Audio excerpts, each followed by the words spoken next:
et merci de prendre le rendez-vous de Actu et Débat de ce lundi, premier numéro de ce nouveau mois de juillet. En studio, des confrères pour analyser l'actualité de ces dernières heures. Actualité brûlante, bien sûr, au Bénin.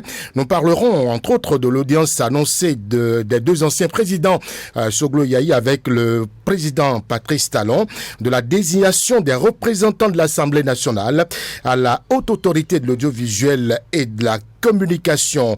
Ce sera avec Landry Roueton et Armel Tameyon qui va nous rejoindre d'ici à là. Landry Roueton, bonsoir. Bonsoir Brice Belaïchidji. Bienvenue sur Actu et Débat. C'est pour la toute première fois que je viens ici et c'est un plaisir de retrouver des confrères que nous avions perdus depuis un certain temps. Voilà, et donc c'est un plaisir et quand le devoir vous appelle, on répond présent et si ce n'est que pour l'actualité, il n'y a pas de souci. Le plaisir, il est partagé. Je rappelle qu'à la mise en onde de cette émission, il y a Patrice Bédia, prise de vue, Job Chikpe. Premier sujet, donc les anciens présidents béninois Nicéphore Soglo et Boni Yayi, rentrés à Cotonou jeudi dernier, vous le savez, de leur mission de médiation visant à résoudre la crise persistante entre le Bénin et le Niger, vont ce lundi franchir une nouvelle étape cruciale. Ils vont rencontrer, s'ils n'y sont pas encore, c'est qu'ils iront tout à l'heure, ils vont rencontrer l'actuel président béninois Patrice Talon pour rendre évidemment compte de leurs différents échanges, non, Landry West? C'est ce qui a été annoncé depuis quelques heures. Et quand on lit un peu ce qui se dit sur cet événement, il y a quelques heures seulement qu'ils ont pris départ les deux anciens présidents de la République, à savoir M. Boni Yayi et Nicéphore Dieudonné Soglo, j'y arrive. Et c'est vers midi qu'ils ont démarré pour aller rencontrer leur homologue, le président actuel en exercice, président Patrice Talon. De quoi s'agit-il? Forcément que c'est un compte rendu de l'expédition sur Niamey, la rencontre qui a eu lieu avec le président nigérien Abdourahmane Tiani et ce qui en découle, forcément que nous, vous et moi, nous ne sommes pas dans le secret des dieux. Ce n'est qu'après cette séance de rendu que nous aurons la substance même, la quintessence de cette rencontre entre l'actuel président de la République et les anciens chefs d'État. Mais lorsque l'on se remémore un peu tout ce qui a été dit sur cette action de ces deux anciens chefs d'État, les chrysologues, je les appelle comme ça, ceux qui ont toujours eu envie que ça pète pour qu'eux puissent tirer le marron du feu, ont agité ça et là, que rien n'a été demandé. Rien n'a été demandé plutôt aux anciens chefs d'État. Que c'est une initiative privée. Mais je me pose la question de savoir. On comprend mieux maintenant, on est fixé maintenant. On est fixé que cette rencontre. Oui, que le chef de l'État, Patrice Talon, ait demandé aux anciens chefs d'État, Boni Yayi et Nicéphore Dieudonné Soglo, d'aller jouer à la médiation ou pas. Quel devrait être le problème lorsque vous, en tant que citoyen lambda de cette République, vous trouvez que vous avez une partition à jouer pour qu'on retrouve la paix dans ce conflit qui est en train de déchirer deux pays. Je le dis toujours, le Niger et le Bénin, c'est des pays frères. Il n'y a que le colon qui a tracé juste des frontières pour diviser des peuples afin de pouvoir les manipuler à sa guise. Sinon, dites-moi, Brice Belaïchidji, le peuple nigérien est-il différent du peuple béninois? Le peuple béninois est-il différent du peuple nigérien?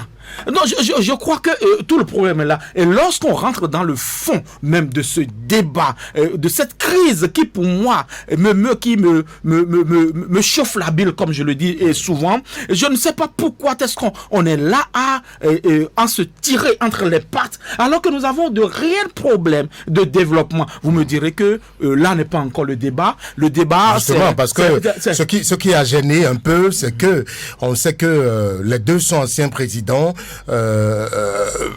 Nicéphore Soglo, le président Nicéphore Soglo, y est en tant qu'ancien président, mais on ne sait pas sous quelle bannière précisément Boni Yayi est allé, puisque d'aucuns estimaient... Boni Yayi n'est pas ancien président. Justement, d'aucuns estimaient qu'il s'est fait accompagner de cadres du bureau politique des démocrates. Il y a eu un flou, les gens n'ont pas eu beaucoup de précision. Ça a fait que la polémique a été nourrie autour. Que l'ancien chef d'État, Boni Yayi, se fasse accompagner par des cadres de son parti, est-ce là le problème?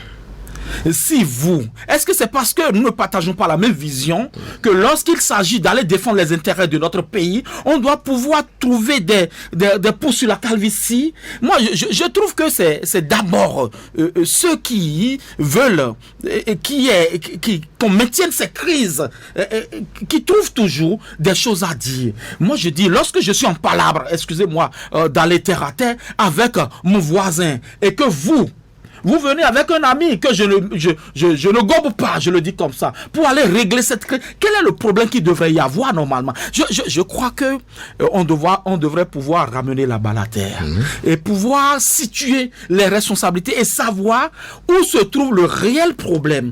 Est-ce qu'aujourd'hui, c'est de ce conflit que nous avions besoin, ou nous avions besoin de remettre à flot les questions de développement de ce continent qui nous est aussi cher que ça? Et je voudrais vous dire quelque chose peut-être que vous n'avez jamais entendu, Brice Bilaïti dit. Est-ce que vous savez que le Niger n'est que le prolongement du Bénin dans l'océan Atlantique?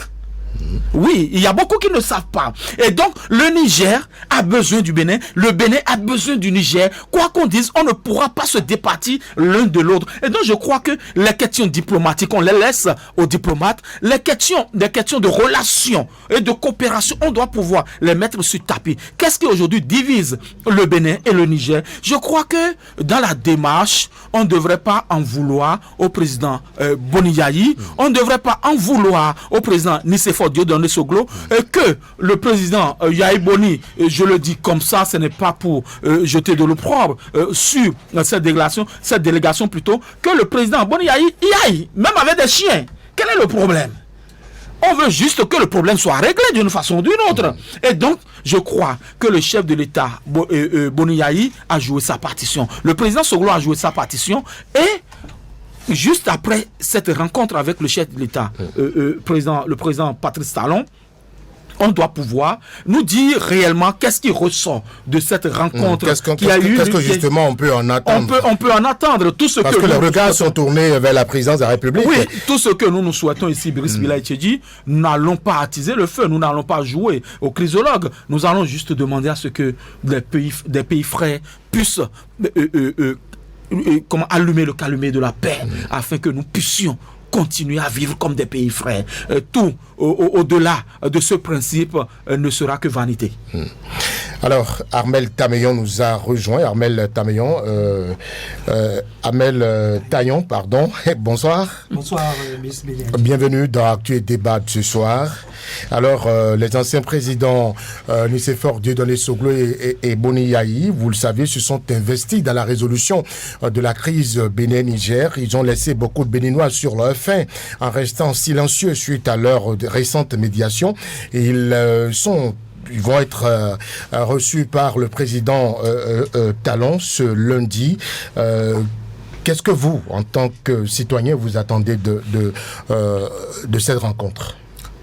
Comme vous l'avez dit déjà, nous devons nous attendre à un dénouement heureux aux propositions. Nous devons nous attendre aux belles propositions. Nous supposons que les deux chefs d'État ont apporté du Niger.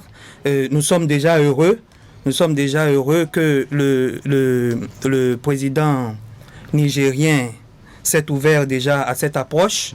Nos deux chefs d'État sont de retour. Ils seront reçus aujourd'hui par le chef de l'État. Nous osons croire que ils sont venus avec de bonnes nouvelles, des pistes de solutions, comme l'a dit mon confrère, pour un dénouement heureux de cette situation. Nous saluons la démarche. D'aucuns diront que ça devait être plus tôt, il n'est jamais tard pour bien faire. Nous osons croire que nous aurons déjà une piste de solution pour un dénouement heureux de cette situation afin que le peuple nigérien et le peuple béninois, surtout les commerçants, les transporteurs, puissent retrouver cette voie de commerce, cette voie de transport pour un retour à la normale. Ouais. Alors, cette crise a pris un nouveau tournant avec l'investissement de ces deux anciens chefs d'État-là, Landry Cueton. Est-ce que, au sortir de cette rencontre, est-ce que maintenant vous y voyez une lueur, un éclair, une lueur d'espoir? Je crois que j'ai souvent l'habitude de dire, Brice Bilaï-Tchedi, que je n'ai pas faire, comment dirais-je, une formation en diplomatie et relations internationales. Et vous et moi, nous ne pouvons pas prédire de la démarche, de ce qui devrait ressortir de la démarche de ces anciens chefs d'État. Parce que s'il y a encore des gens qui peuvent nous dire comment est-ce que ça se gère au sommet de l'État, il n'y a que ces trois qui vivent actuellement. On ne citera pas feu président Kérékou ni les autres qui sont partis avant eux, mais aujourd'hui, nous avions le président Nicéphore Dieudonné Soglo qui a été à ce niveau de responsabilité au sommet de l'État. Nous avons le président Boni Yayi et le président l'actuel, Patrice Talon, et lorsqu'on se retrouve dans cette situation, il n'y a que ceux qui ont été au charbon qui pourront vous dire réellement. Vous savez, et Brice Bilaï-Tchedi, je vais trahir aucun secret en vous disant tout ce qui a été dit là-bas ne nous sera pas redit. On ne nous fera pas le compte rendu de tout ce qui a été dit là-bas. Mais il y aura forcément des non-dits. Il y aura forcément des non-dits. Mais au président Talon, les anciens chefs d'État se sentiront obligés de lui dire tout ce qui a été dit là-bas. Et en fonction de ce qui a été dit là-bas, les trois, je suppose, pourront trouver une porte de sortie pour cette crise. Mais je crois que lorsque, on le dit souvent chez nous, vous êtes traditionnaliste comme beaucoup d'autres Béninois, lorsque les grands fétiches sortent, ça veut dire que la cadence a changé. Et quand on voit tout ce qui a été fait avant ces anciens présidents de la République, le ministre Adambi, en charge des mines et de l'énergie, a été au Niger. Il n'a pas été reçu comme cela se doit. On s'est posé beaucoup de questions. Est-ce que le protocole a été respecté pour que le président Tchiani refuse de rencontrer le ministre délégué ou envoyé spécial du chef de l'État? On s'est posé beaucoup de questions. Aujourd'hui, les anciens chefs d'État sont partis, le président Tchiani les a reçus. Je crois que nous avions passé... Vous croyez en un dénouement heureux? Non, je crois. Qui n'a que c'est vrai que la toile s'est mêlée à cette crise. Beaucoup de choses ont été dites sur les toiles. J'ai entendu beaucoup d'audio, beaucoup de choses se dire. Mais je fais foi à ce qui est officiel. Je voudrais pas être un colporteur de ces rumeurs. Ce qui est officiel, c'est quoi? Ce qui est officiel, c'est que le président Boni Yayi et le président Nicéphore Soglo ont été rencontrés Tchani. Et maintenant, est-ce que... Et ce qui a été dit, oui. il y a eu beaucoup de supputations après cette rencontre. Moi, je ne fais pas foi. Je ne me fie pas à ce qui a été dit sur les réseaux sociaux. Je me fie à la voix officielle. Lorsque le porte-parole du gouvernement, le monsieur Léandre Wilfried Humbedi, fera peut-être une conférence de presse tout à l'heure, fera une sortie officielle pour nous faire le compte rendu de ce qui a été dit entre les trois présidents de la République, fut-il ancien ou nouveau. Nous allons faire foi à ce que le gouvernement opine sur cela. Mais par rapport à ce qui est déjà fait, nous nous accrochons à cette image des anciens présidents qui ont été voir Tchiani. Aujourd'hui, après cela, ils n'ont pas fait une sortie. Ils n'ont rien dit. Et donc, moi, je ne peux pas m'accrocher à ce qui est dit sur la toile. Donc, vous nous invitez à croiser les doigts et à espérer. D'une façon ou d'une autre, j'ose croire que c'est déjà une marche franchi Justement. par rapport à cette crise d'une façon ou d'une autre. Est-ce que déjà là, vous croyez en une lueur d'espoir dans la résolution de la crise, en un dénouement heureux? Forcément. Merci. Forcément, je vais finir en disant forcément que lorsque ces deux anciens chefs d'État décident de jouer leur partition, plus rien ne sera comme avant. C'est des sages qui s'investissent. Et vous, forcément. Armel Taillon, vous croyez en un dénouement heureux avec... Quand on se rappelle le mur qu'avait dressé le président Tiani face aux envoyés du chef de l'État, toutes les démarches, plusieurs démarches par le passé ont été menées, et le président Tiani avait dressé un mur. Du moment où nous constatons qu'il a reçu deux anciens présidents du Bénin auquel il était réticent. Vous voyez, donc nous sommes en droit. C'est déjà une ouverture. Ouais. Et cette ouverture, nous pouvons la voir comme une lueur d'espoir. Comme l'a dit mon confrère Landry, attendons de voir au sorti de la rencontre entre les chefs d'État ce qui se dira. C'est sûr. Tiani a parlé. Ils y sont déjà.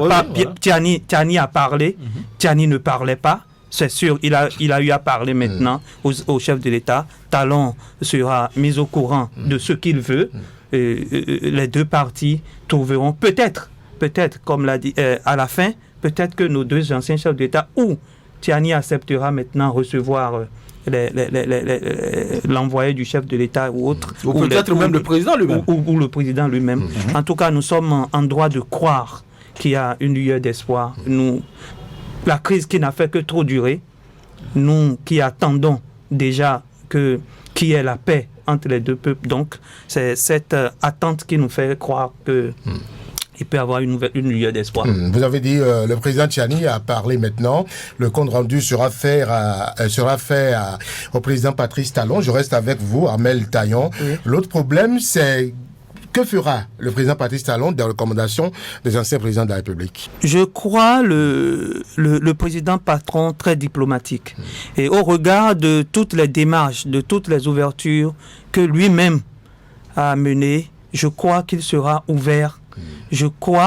J'ose croire qu'il ne restera pas très fermé à ses recommandations. J'ose croire que les anciens chefs de l'État lui donneront la voie à suivre parce que personnellement, je crois que le président Talon, la situation ne l'arrange pas du moment où lui-même a fait plusieurs fois le premier pas. Et je crois que intimement, lui-même veut une ouverture, un dégel de cette crise. Et je crois qu'il en fera bon usage. Je vous pose la même question, Landry Ouetton. Que fera le président Patrice Talon des conseils, des recommandations de ses prédécesseurs? C'est une autre question. Oui, de ses prédécesseurs, je voudrais bien comprendre. Vous parlez des anciens chefs d'État béninois? Bien sûr, des anciens chefs d'État béninois, puisqu'ils vont lui rendre compte, ils vont faire des recommandations certainement. Il n'est pas tenu de les prendre en compte, non? Non. Il y a eu un débat autour. Il doit y avoir forcément un débat autour de ça, et c'est même bien cela l'objet de cette rencontre. Ils ne lui feront pas un compte rendu fidèle de cette rencontre en n'ouvrant pas un débat, en n'ouvrant pas des pistes de solutions. Parce que lorsque vous décidez de m'aider, vous y allez jusqu'au bout, je suppose. Et connaissant un peu la magnanimité de ces anciens chefs d'État, puisque ils ont pris sur eux la décision de jouer leur partition comme cela se doit, en tant que personne influente du système politique de notre pays, et ils ne s'arrêteront pas juste à faire un compte rendu au président Patrice Talon et à vider les planchers. Ils feront certainement ce qui est de leur pouvoir à concilier les deux parties afin que nous puissions, comme je l'ai dit tout à l'heure, fumer le calumet de la paix et que les deux peuples puissent désormais continuer à se fréquenter comme cela se faisait avant. Et donc pour moi, il n'y a pas de raison à ce que les anciens chefs d'État puissent s'arrêter en si bon chemin. Et ils doivent continuer. Et lorsque nous allons sonner le glas de cette réconciliation avec le peuple nigérien, un peuple qui n'est pas différent du peuple béninois, je crois qu'ils auraient joué convenablement leur partition, ils auraient atteint les objectifs. Autre chose que cela, je crois que la crise va perdurer et cela n'arrange personne lorsqu'on voit tout ce qui a été dit, les menaces qui ont été proférées de part et d'autre. Je dis souvent, il y a un cliché néfaste aujourd'hui qui tourne dans le monde entier. Lorsque la Russie a décidé de broyer en 3 semaines l'Ukraine, nous avions vu 3 ans après, nous sommes toujours là en train de parler de cette crise entre la Russie et l'Ukraine. Nous allons maintenant prendre le chemin de l'Assemblée nationale. Vous le savez, les députés réunis en séance plénière au Palais des gouverneurs à Porto Novo vendredi dernier, sous la houlette du président Louis Vlavonou, ont désigné leurs 3 représentants devant siéger à la 7e mandature de la Haute Autorité de l'Audiovisuel et de la Communication. Les 3 représentants en nom, Marcelin Akhonoukoun, Fernand Baguidi et Ncha Gera Nda. Alors, cette loi sur le renouvellement de mandat des conseillers a permis à l'Assemblée nationale de refaire confiance à 2 anciens conseillers. Armel Taillon. Nous avons suivi comme vous ce vote de loi. Oui, nous avons constaté que 2 anciens conseillers repartent. Nous avons déploré encore, en tout cas, nous, acteurs des médias, les conditions dans lesquelles, personnellement, j'ai déploré, les conditions dans lesquelles ça s'est passé. Bon, plus rien ne m'étonne quand nous savons que c'est deux partis principalement qui contrôlent l'Assemblée. Nous avons vu la réaction des démocrates qui ont déploré la façon dont les choses se sont passées. Sur ces institutions, personnellement, je n'attends plus rien. J'attends seulement les réformes annoncées par le chef de l'État. Comme la HAC Comme la HAC, nous avons... Pendant les Apparemment, vous êtes désespéré. Les 5 dernières années, nous avons vu comment la HAC a fonctionné. Personnellement, moi, je n'étais pas trop content.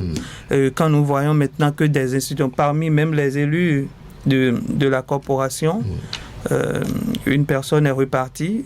Quelle sera la prochaine configuration? Est-ce que quelque chose va changer? Nous attendons de voir. De toutes les façons, nous avons constaté que les partis politiques ont renouvelé leur confiance à leur envoyé. Ça veut dire qu'ils étaient satisfaits du travail qui a été fait. Nous, acteurs des médias, on attend pour voir la configuration que ça donnera. On attend les proposés du chef de l'État, c'est ça, pour voir la nouvelle configuration, pour voir là où la HAC nous amènera. Des réformes ont été annoncées. Il paraît que c'est déjà sur la table du chef de l'État.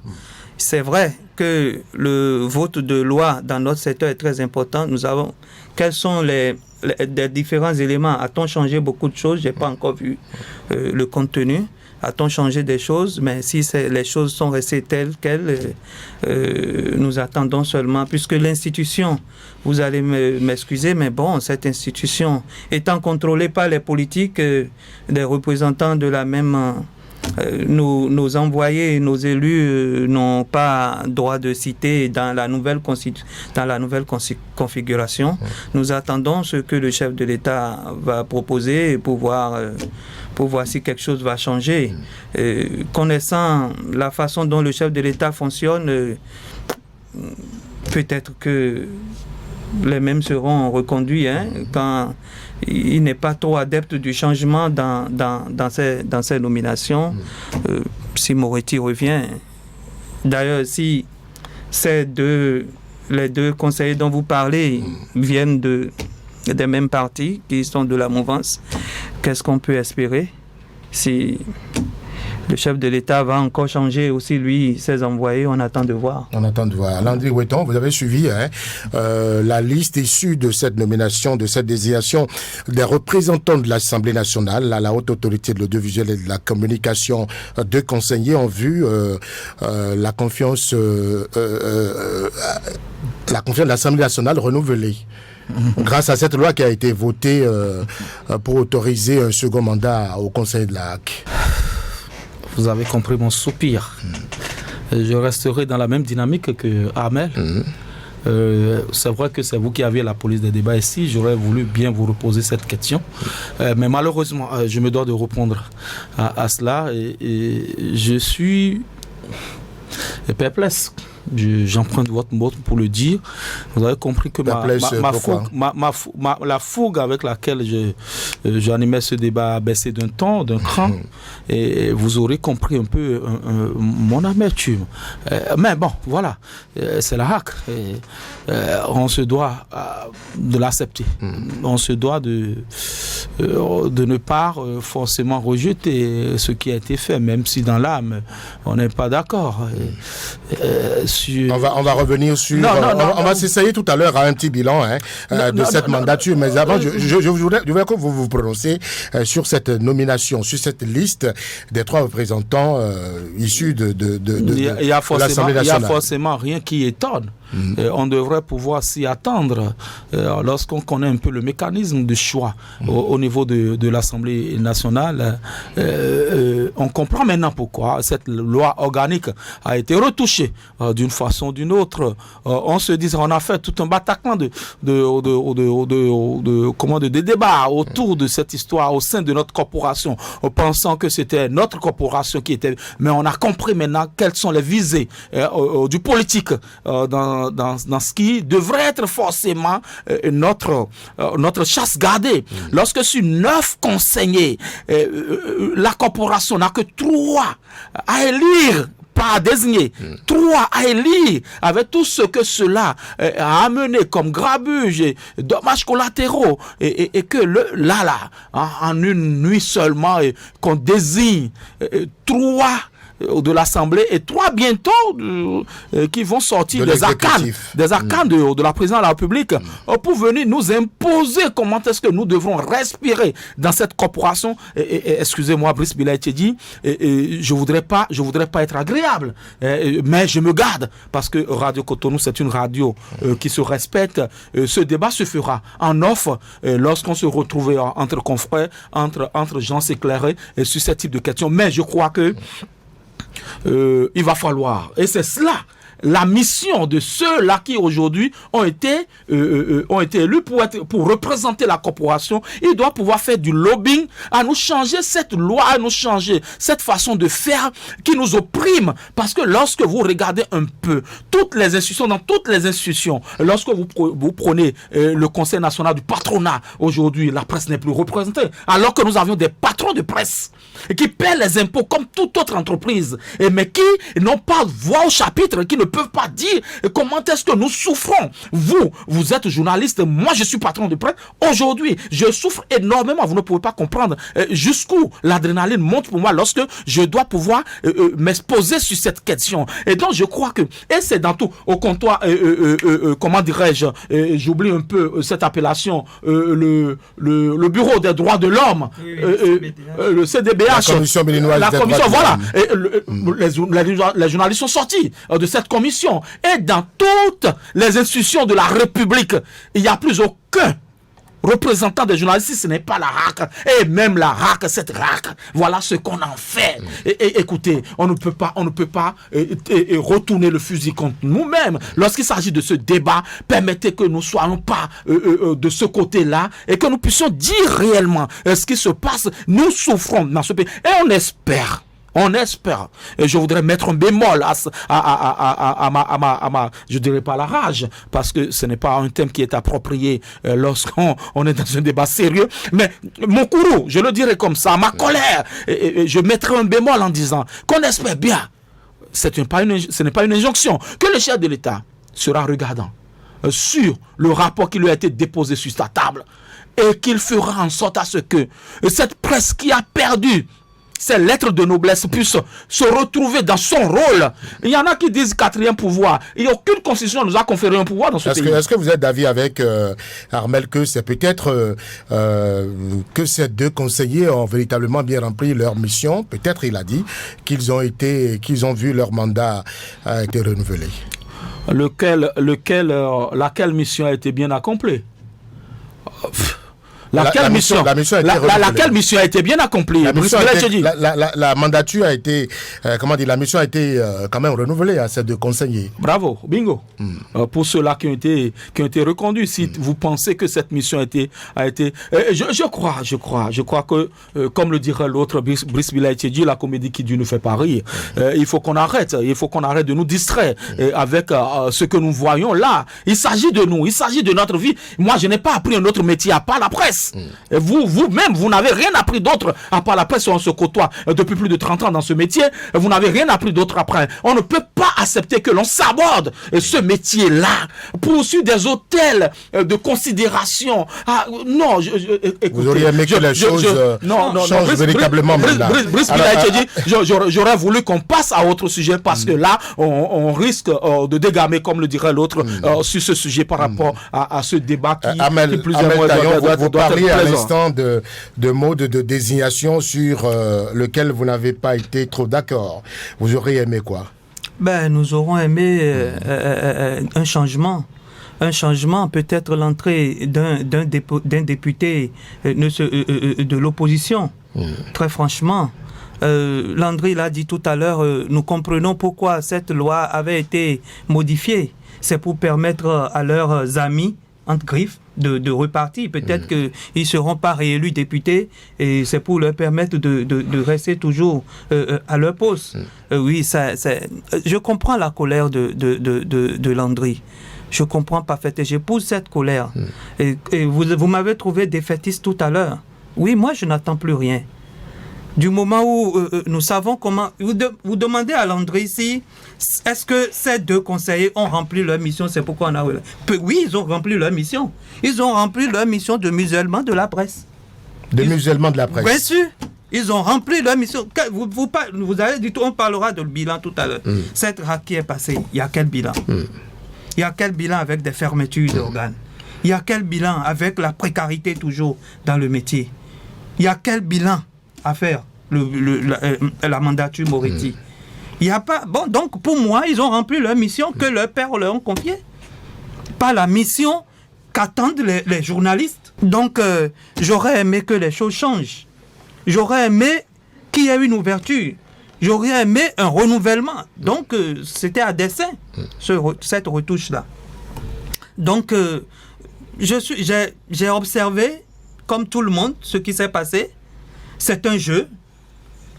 Nous sommes seulement les marionnettes, nous, acteurs des médias, nous, professionnels, nous, qu'on est censé réguler, on est seulement des marionnettes. C'est mon approche, c'est ma profession. Donc, il n'y a pas de bilan pour cette 6e mandature. Ils ont eu à travailler et ils vont déposer un bilan, c'est sûr.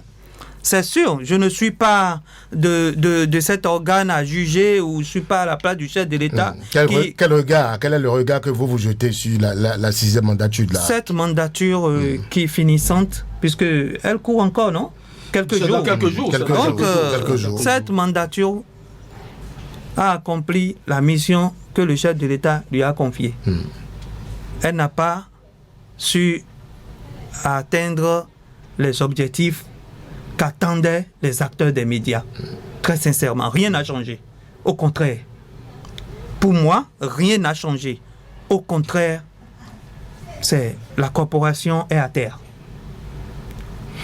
Elle a su 5 ans durant réguler le fonctionnement des médias, non? Landry, Roueton, protéger la liberté de la presse. Je voudrais que vous me dites comment vous appréciez, vous, les relations de cette mandature avec les fêtières des médias. Le PMB, vous posez des questions, mais je voudrais, excusez-moi, je voudrais récupérer la question que vous avez posée à mon confrère Amel tout à l'heure. Qu'est-ce qu'on aurait dû faire? Si vous le permettez, en 2-3 mouvements rapidement. Allez-y. Je dis, vous ne trouvez pas qu'il y a un vice de procédure ou vice de forme dans la désignation de ces conseillers au niveau de la RAC? Nous avons 109 députés. Nous avons la corporation, des électeurs au niveau de la corporation. Que l'on mette les 9 candidats sur une même liste, que les 109 députés aillent voter comme nous. On aura une liste unique de 9 candidats, ou je ne sais pas combien de candidats il y aura, pour cette RAC. Mais dans les autres corporations, on permet aux gens de lire. Mais pourquoi chez nous, on doit obliger les hommes des médias à élire plutôt leurs représentants et qu'on permette aux autres d'être juste nommés? C'est trop facile. Alors qu'ils siègent au même titre que les autres qui ont été élus. Le mandat électif et le mandat nominatif n'ont pas la même portée. Je crois qu'on devrait pouvoir permettre à ce que tout le monde aille aux élections, liste confondue de journalistes, de députés et des ministres qui représentent le gouvernement, et pour qu'on aille choisir ceux qui doivent répondre au nom de la RAC. C'est déjà ça, une première approche. L'autre chose, je ne voudrais pas forcément m'inscrire dans la dynamique de Hamel qui pense que le chef de l'État a commis des gens. Je voudrais juste qu'on nuance. Est-ce forcément du bon vouloir du chef de l'État de nous maintenir dans cette précarité? Je me pose la question, je mets juste les gants. C'est peut-être des apprentis, excusez-moi de le dire comme ça, des apprentis sorciers, qui ont envie de montrer peut-être au patron et qu'on peut le faire comme ça. On peut le faire comme ça, d'une façon ou d'une autre. C'est vrai. La gouvernance incombe au chef de l'État. À la fin de son mandat, il sera le seul à nous faire le bilan de ces 2 mandats. Et donc, je crois, et j'ose croire, et c'est pour cela que je réitère cette doléance envers le chef de l'État, pour qu'il puisse regarder encore ce document qu'on lui déposera sur la table par rapport à notre corporation, et qu'il ne s'emballe pas sur des propositions sans chercher à savoir réellement ce qui s'y passe et comment est-ce que nous vivons aujourd'hui. Lorsque vous faites un peu l'état des lieux, je me fais triste. Savez-vous combien de journalistes avions-nous déjà perdus au cours de cette année 2024? Il y a eu beaucoup de décès. Il y a eu beaucoup de décès. Hier encore, on en a eu. Avant-hier, on en a eu. Parce que nous ne vivons plus. Nous ne survivons même plus dans cette République. Nous essayons d'exister. Et c'est un peu pour déboucher sur la question que vous me posez. Quelle devrait être la relation entre cette RAC et les fêtières? Tout est à reconstruire. Tout est à reconstruire. Merci. En termes de bilan, on peut quand même pas occulter, Armel, cette affaire de mauvaise gestion qui a ébranlé cette 6e mandature et qui a conduit des cadres de l'institution devant la justice en prison. Bien sûr, nous avons eu écho de ces faits. Oui. Si ce n'était pas la criette, si ce n'était pas peut-être... Oui, il faut que... Nous soyons d'accord, la gouvernance de talent en matière de corruption, beaucoup de choses se font. Ça aurait été des années antérieures, on n'en saurait rien. Ces pratiques étaient légion. Nous avons la chance maintenant que l'on puisse publier et que cette RAC finissante est comptable. Et peut-être que des révélations d'autres choses encore se diront. Ce n'est que le comptable qu'on a appris. Peut-être que les investigations sont toujours en cours. Je voudrais revenir, si vous me permettez, en arrière un tout petit peu pour nous rappeler. Toute gouvernance a toujours besoin de contrôler la presse. Toute gouvernance. Ce qu'on demande, c'est les conditions de vie, un mieux-être des acteurs. La RAC ne s'y cache pas véritablement. Que le chef de l'État, ne nous leurrons pas, ce sera encore comme ça. Un autre président, ce sera encore comme ça. Et j'attends de voir le président même qui fera de cette institution un acteur du secteur président de cette institution. Ce sera comme ça. Je crois, après la première mandature seulement, ce qu'on a appris, non, Dossa, René Feu, lui seulement, acteur des médias, a été président de l'institution. Les autres, ce sera comme ça. Les politiques ont toujours besoin de contrôler la presse. Ce ne sera pas comme ça. Non, ce sera comme ça. Non, ce ne sera pas comme ça. Les autres ont fait, ceux qui viendront aussi copieront. Ils l'ont fait, ils l'ont fait pour pouvoir bien gérer leur mandature. Tout ce qu'on veut, qu'ils nomment, qu'ils prennent tout ce qu'ils veulent. Laissons les trois. Que même le poste de vice-présidence, qui est juste un truc là, soit donné à un conseiller du secteur. Tout ce qu'on veut, c'est le mieux-être des acteurs. Vous voulez contrôler ce qui est dit sur les radios, sur les télévisions, d'accord. D'accord, la liberté de presse, ça a le sens que ça a chez eux, d'accord. Mais l'acteur, le mieux-être, c'est tout ce que moi je reproche à cet acte. Je ne sais pas si vous me comprenez. C'est qu'est-ce qui a été fait dans ce sens. Et vous avez parlé de la relation qui a été menée entre cette acte finissante et les fêtières. Si quelque chose avait été véritablement fait, on n'en serait pas là. On ne déplorerait pas ces morts dont on parlait, ces confrères qui végètent dans la misère.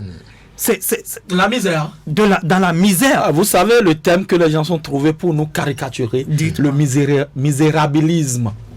C'est dommage. Nous sommes dans le misérabilisme. C'est dommage que nous ne soyons pas là. Merci Armel Tagnon, Landry Rouetan, deux journalistes en studio pour Actu et Débat de ce jour. Vous êtes sur Radio Cotonou, chers amis auditeurs, si vous venez à l'instant de nous rejoindre.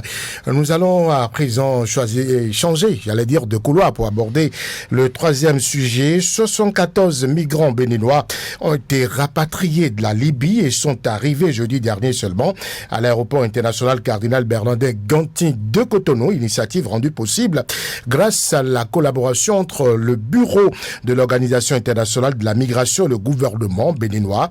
Un mois plus tôt, le 28 mai dernier, il y a eu déjà 513 migrants béninois de la Tunisie qui ont été rapatriés donc de la Tunisie. On est en droit aujourd'hui de se demander, Landry Rouetan, qu'est-ce qui se passe? Les Béninois, on n'a pas coutume de les citer sur ce tableau de la migration irrégulière. Qu'est-ce qui se passe? Il se passe que ceux-là ont perdu tout espoir de vie. Et ils n'ont plus d'espérance de vie. Et ils se disent, voilà, advienne que pourra, jetons-nous à la mer, et puisque la mer en raffole, voilà un peu le tableau, le tableau presque macabre que ces gens-là nous offrent. Je crois que dans la profondeur même de ce débat, il faudra trouver les tenants et les aboutissants de ce fait qui commence par être légion depuis un certain temps. Tout récemment, on a vu qui ont été rapatriés vers le pays et 14 sont descendus jeudi dernier de la Libye. Je dis, qu'est-ce qui peut pousser les gens à vouloir se suicider, parce que c'est du suicide.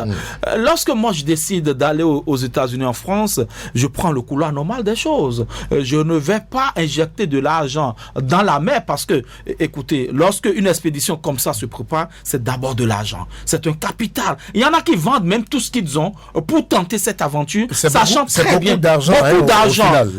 C'est-à-dire que vous donnez de l'argent d'abord au passeur, vous n'avez aucune certitude que ce que vous avez comme économie sur vous permettra de rentrer dans les navires de fortune, parce qu'il y a les rapts dans le désert. Il faut passer par le désert forcément pour y aller. Et donc on est conscient de ce qu'on va à sa perte, mais on y va. Qu'est-ce qui peut pousser un être humain jusque dans ce retranchement-là? Je crois que le débat est plus profond, mais lorsqu'on repose un peu les paradigmes de cet agissement, il faudra oser dire que ceux-là, j'ose croire, que ceux-là ont décidé de s'expatrier parce qu'ils n'ont plus d'espoir de vivre au pays. À l'interne. Alors, Armel, quand on décide de sortir de chez soi, c'est que c'est chaud à l'interne. Est-ce qu'aujourd'hui, il faut interroger les politiques au plan national? Est-ce que... il y a beaucoup de choses qui se font en direction de la jeunesse aujourd'hui. Forcément. Mais pourquoi ces gens-là partent? Pourquoi les Béninois aujourd'hui sont cités parmi ceux-là qui prennent la route? Parce que nos frères qui arpentent cette aventure ils sont désespérés.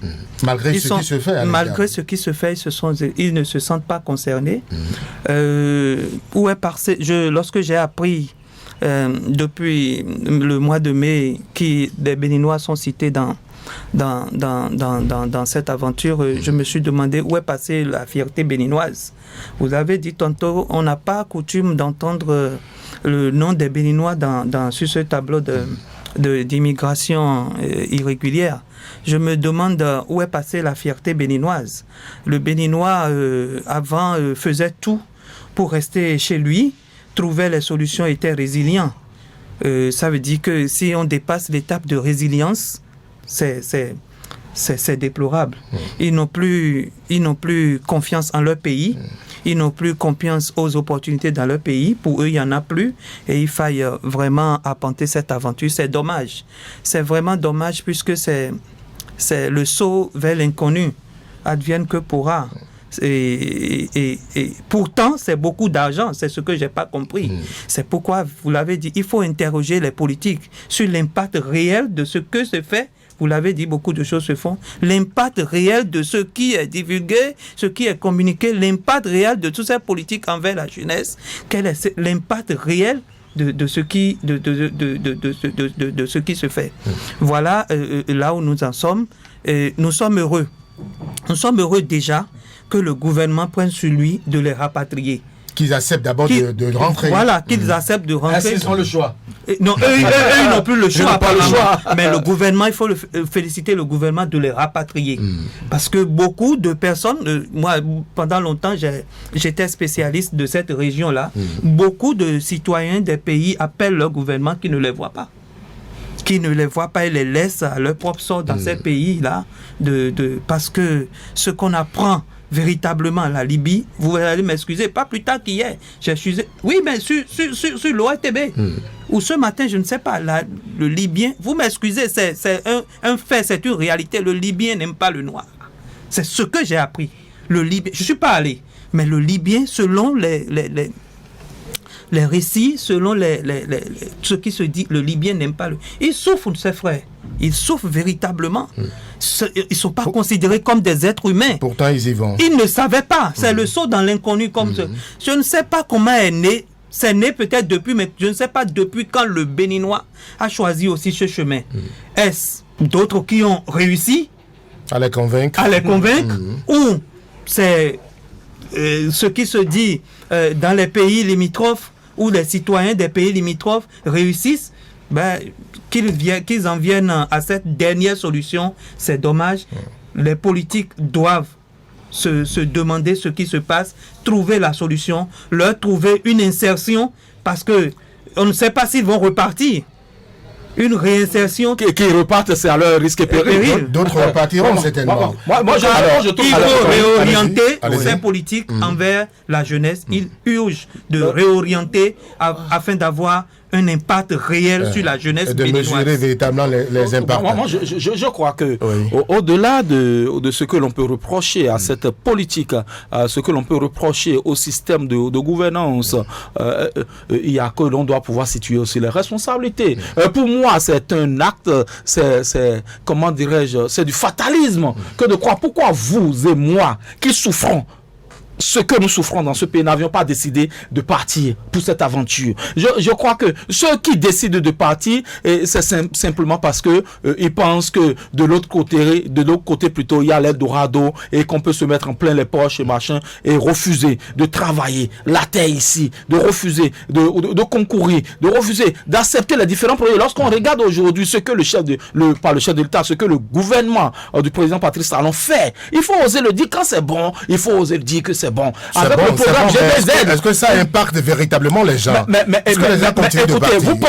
Vous pensez que lorsque vous n'acceptez pas ce qui est fait, la seule solution que vous avez, c'est de vous jeter à la mer? Alors que proposez-vous aujourd'hui? Est-ce qu'on va croiser les bras, ils partent, on les rapatrie, on croise les bras? Ceux qui sont, je l'ai dit sur d'autres forums de discussion, ceux qui partent et qu'on ramène, on les insère de force ou de gré. C'est dit qu'aujourd'hui, lorsque vous, à partir d'Alada, de Glosé, Alada, regardez toutes ces terres qui sont arables, qu'on les mette à la terre. Lorsque le maïs est à 350 francs, 400, 500 francs, alors qu'il y a des bras valides qui prennent la mer, donc il n'y a rien à faire pour empêcher de partir. Nous écouterons les toutes dernières minutes d'actu et débat de ce jour. Nous allons aborder le tout dernier sujet. Vous savez que la cellule de contrôle et d'inspection des structures de prestation de soins médicaux était face aux professionnels des médias. La cellule a fait le point aux hommes des médias sur les résultats de ces actions et de cette délégation départementale sur le terrain. Nous allons rapidement suivre le compte rendu de Boussoura au CENI sur le sujet.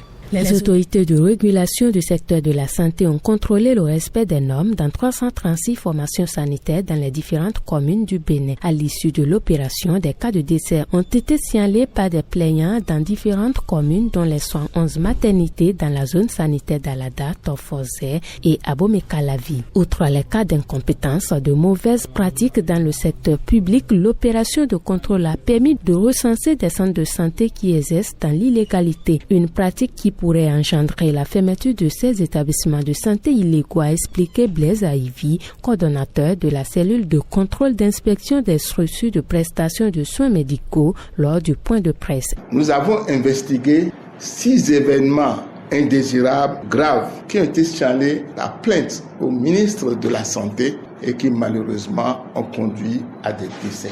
Les objets de ces plaintes étaient le décès de 2 patients des suites de la prise en charge de l'appendicite, l'une dans une clinique privée de la place et l'autre dans un grand hôpital. Autre objet, c'est la négligence du personnel d'une maternité avec décès d'un nouveau-né. Enfin, des dysfonctionnements de services dans les établissements de santé avec décès, notamment dans une clinique médico-chirurgicale et dans un grand hôpital. Le coordonnateur revient sur d'autres constats faits sur le terrain depuis 2023. De janvier 2023 à mai 2024, la cellule a dépisté 38 cas d'exercice illégal de la médecine dans les seuls départements du littoral et de l'Atlantique. Quelles sont les conséquences de ce comportement déviant de l'exercice illégal de la médecine? Il s'agit d'une absence de pertinence du diagnostic, d'une inadéquation du traitement, d'un recours tardif à des soins de qualité,